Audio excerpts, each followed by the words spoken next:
A reading from the Holy Gospel according to St. John.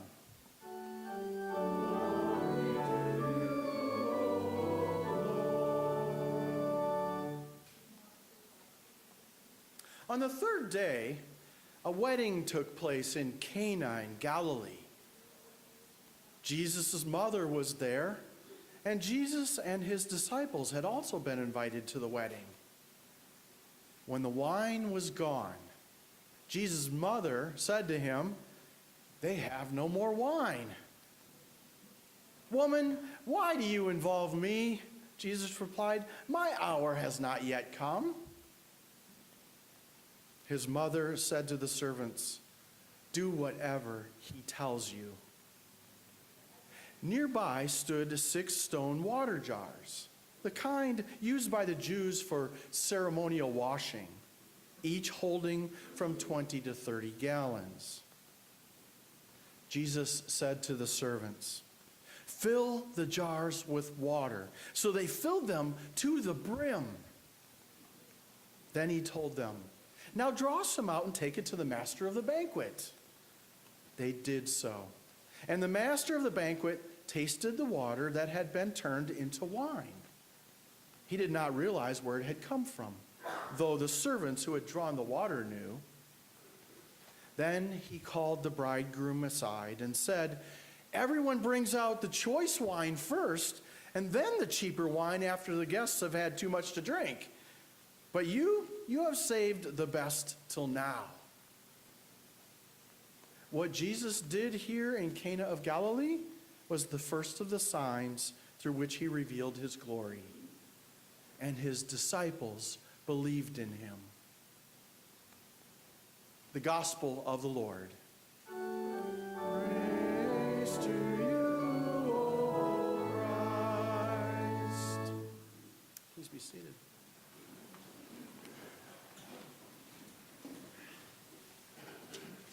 So there's something going on a little bit right now. Let's all just take a second and take a deep breath and say a prayer for whatever Carol and Wilma are dealing with right now.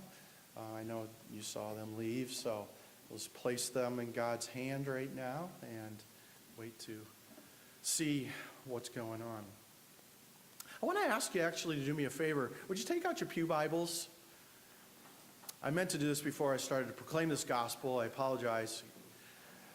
I want you to turn to John 2, if you would. The Gospel of John, the 2nd chapter.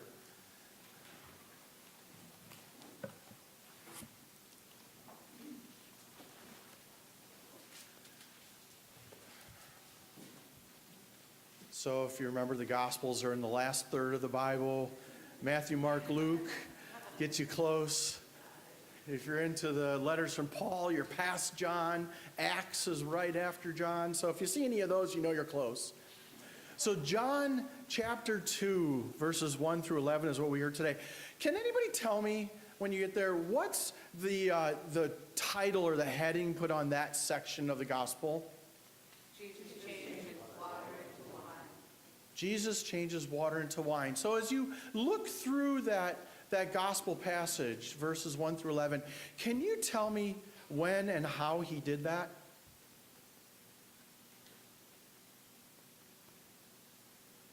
Jesus said to the servants, "Fill the jars with water." So they filled them to the brim. Then he told them, "Now draw some out and take it to the master of the banquet." The master of the banquet tasted the water that had been turned into wine. When and how did Jesus do that? Did Jesus do that? Did he like wave his hands over the water, or did he blow on it, or did he say some magic words, or stick his hands in it? Did he interact with the water at all? How and when did Jesus turn the water into wine? It's a miracle, right? And yet, it remains mysterious. We're told Jesus did it, and yet, how did Jesus do it? When did Jesus do it? Maybe there's something else going on here. John is telling us this story, unique to his gospel, for a reason, to reveal something to us. Remember, we're in this season of Epiphany. Epiphany means to show forth, to manifest, to reveal.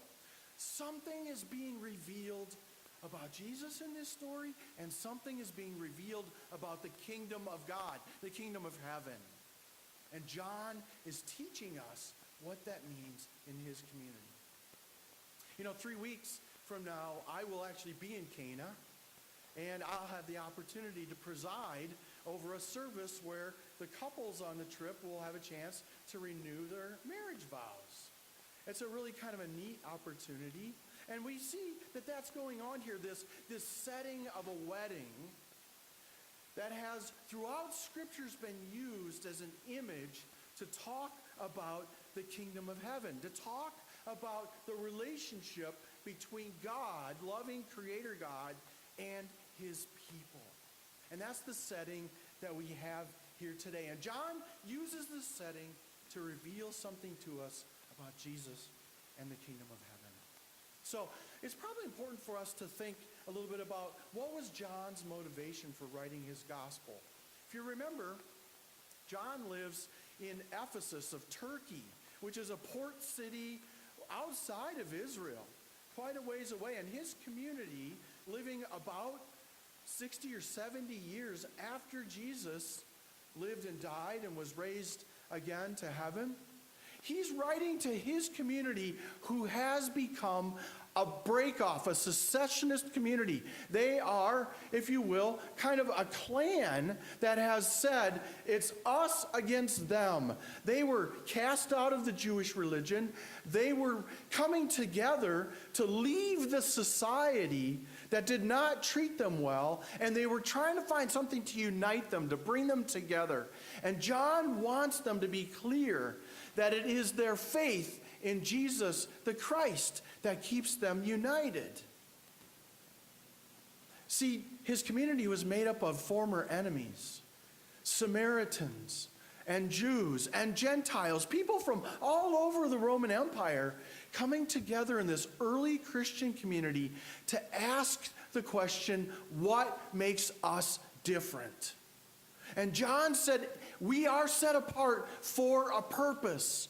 It is to make a difference in the world. It's so we don't look like the rest of the culture. We don't look like the Roman Empire that is based on violence and fear and greed and heavy taxation. That's not who we are. We are following a Messiah who preaches peace and compassion and forgiveness.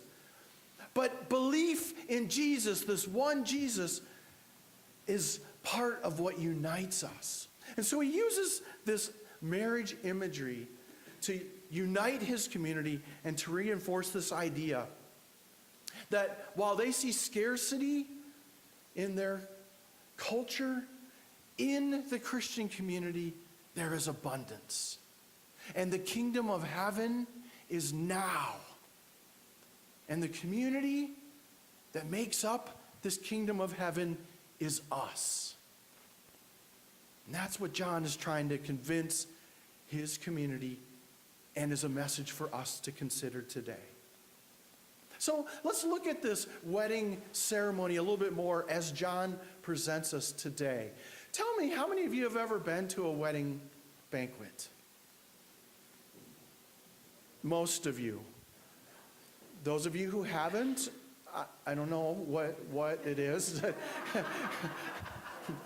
Most of us have been around somebody who's been married. And how does wine typically function at a wedding ceremony? It's part of the toast, right? So there's cheer and there's blessing that's associated with this wine, the action of the wine, right? But the wine serves as a way of bringing people together, right? How many of you ever gone to a ceremony, to the reception, and they say, dinner will be served about 5 o'clock, but in the meantime, you can belly up to the bar and have your beverage of choice. Okay, now I'm not saying this is an easy situation. Some of us struggle with wine, with alcohol, right? So I'm talking about in general. Wine in this kind of a setting serves as an act of hospitality, right? In that culture, it was a primary form of drink. It was purer than the water. And so it was safer to drink. So they would use the wine as a way of uniting together. It means you could have a sip similar to what we do in communion today.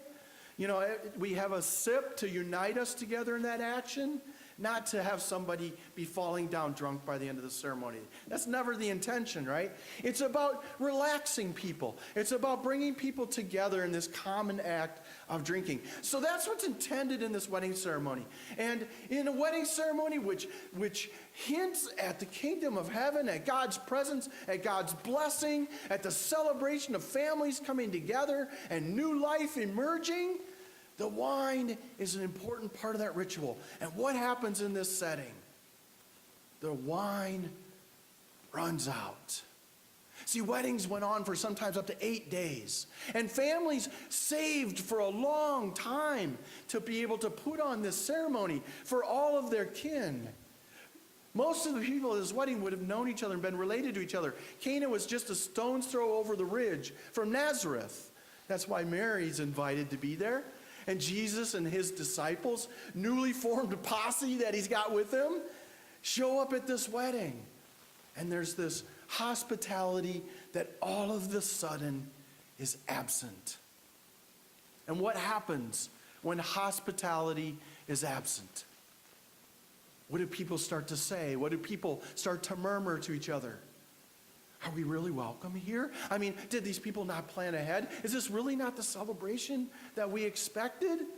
You know, you can imagine the anxiety starts to come up a little bit. And the reason why the wedding goes on for 8 days is because it mimics that creation cycle plus 1 day. So they celebrate the whole creation of God in a wedding ceremony, plus that new day. That day of celebration, that day of new life. And when the wine runs out, it doesn't feel that way some ways. So Mary, being the good Jewish mother that she is, wants to take control of this situation. She feels like she can do something. She goes over to Jesus. Jesus, they're out of wine. Why don't you do something about it? Woman. That's an important word in this situation. He doesn't say mother or Mary. He says, woman, why are you involving me in this? My hour has not yet come. She doesn't talk to him anymore about it. She doesn't argue with him about it. She just simply says, I'm in control here, dang it. She turns to the servants and says, do what he tells you to do. Another really important idea in this story. And so the servants say, what do you want us to do? Jesus looks at these stone water jars, and if you can imagine, they're this big round, and they're stone, and they're not easily moved. 20 to 30 gallons. They're this big with the rims like this. And these are the jars that would be filled with water for the Jews to come and wash their faces as they enter into the ceremony. And they would wash their hands. And some would wash their feet to get the dust of the road off. That was another sign of hospitality and preparation for the Jewish people. And Jesus says to them, hey, fill those water jars back up. It reminds them that there's ceremony going on here, but it's not going to be what they typically expect. In fact, Jesus says to them, fill them up, but not only do they fill them up, they fill them to the brim. Very important image, because there was enough water in those 6 water jars to have about 100,000 people wash their faces and hands. What is Jesus suggesting here? At least this is what John, I think, is trying to say to his community, is that the Jewish ceremony of washing absolutely is important, but what it's replaced by is an invitation for all people to come to the kingdom of heaven. See, this water of ceremonial washing is going to be replaced with the wine of the kingdom of God. And who is going to taste it? All of the people. And so he says to the servants, all right, you filled them up. Now take some of the water to the head of the ceremony. And he tastes it. He doesn't go back to Jesus. He doesn't go back to the servants. Who does he go talk to? The groom, right? Who's the groom at this ceremony. Remember what I told you earlier? The image of a wedding banquet often talks about the kingdom of heaven. Who's the host of the kingdom of heaven? God. Who's the groom at this ceremony? God. The head of the banquet goes to God and says, wow, you've done something really unusual here. You didn't do what we expected, where you put out the good wine and then bring the cheap wine out later, God. No, we've been kind of getting cheaper wine, and now we've got the good wine. Now, this is less about a revelation about what God's doing, as much as what John is saying about what it means to be in his community at this new banquet of God. See, what John is saying to his community is that the old ways, the former religious ways, the ways of the world was inferior wine. That only got us so far. Because what did we experience? Division among ourselves. Some of us were told we weren't worthy. Some of us weren't invited to the banquet. Some of us were taxed to death. Some of us were left out on the margins, the vulnerable. We weren't cared for. That's why we joined this community, as we were looking for a new way of being. And John says to them, yes, that cheaper wine, that old way of being has been replaced now with this new wine of God's heaven here in this community now. And it is the choicest wine. It is the best wine. And God is providing it for us here and now. How do we see it? That's where that letter from the Corinthians makes so much sense. John says to his community, here's how we see it. Each of us in this community, regardless of our background or past, has a spiritual gift to share for the sake of the community. And we come to faith in Jesus as the Christ, and we share that spiritual gift out to the community, and we become the choice wine in the banquet of heaven. We become the opportunity for people to encounter the blessing and abundance of God. And in John's community, it starts to feel completely different. See, why does he say woman? Because he doesn't want the story to be about Mary, the mother of Jesus. He's saying to his community, women have an equal voice in this community. Women have wisdom, just like Mary had wisdom in this situation. Women in our community are leaders and activators and motivators. Unlike the rest of the culture that says, no, it's the men. And what does that get most cultures? Violence, competition, greed. Women have a place in our Christian community that is equal to and matters. That is a tremendous insight in the kingdom of heaven.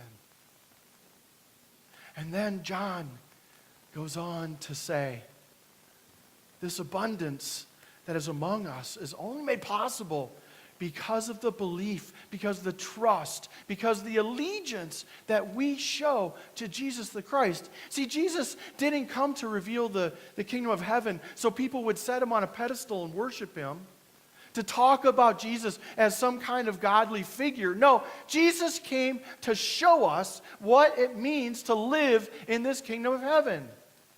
We are set apart for a purpose. Not to be better than, not to be separate from, but to be formed in the love of God. To be formed in this meal. To know the glory of Jesus revealed, not in this miracle, but in the cross, which reveals the intense love of a God who forgives, who has compassion, who welcomes all, who lifts up the vulnerable and the weak, who calls the broken together. That's the glory that Jesus will reveal in his hour on that cross. It will make sense out of this glory that was revealed in this miracle. And you know, the other thing that John reminds us in this story is, if you notice, how did this miracle come about? This miracle of water turning to wine. Jesus says, fill up the water jars. Then what happens? Something happens before they get to taste the water. What do the servants do? Somebody had to fill the water jars. How many hours do you think it took them to lower that bucket down into the well and to raise up 120, 130 gallons of water to fill those water jars? There was work involved. Jesus said there was work, and then there was a miracle. There was the voice of Jesus pointing to what needed to be done in the kingdom, and then there was abundance, and there was goodness, and there was richness, and there was invitation, and there was hospitality. All were welcomed to participate in that. But without that hard work, without the servants listening to the voice of Jesus, the miracle's compromised. The miracle may not have shown up the same way. The miracle may not have been told. So what is the work of the members of the Christian community? We are set apart by the Spirit of Jesus the Christ, and we come to trust in Him as the one who reveals to us how to be in this world, how to be in relationships, how to appreciate the abundance of our God who is with us fully now in this place. The kingdom of heaven is here, and it is us, and we are the choicest wine.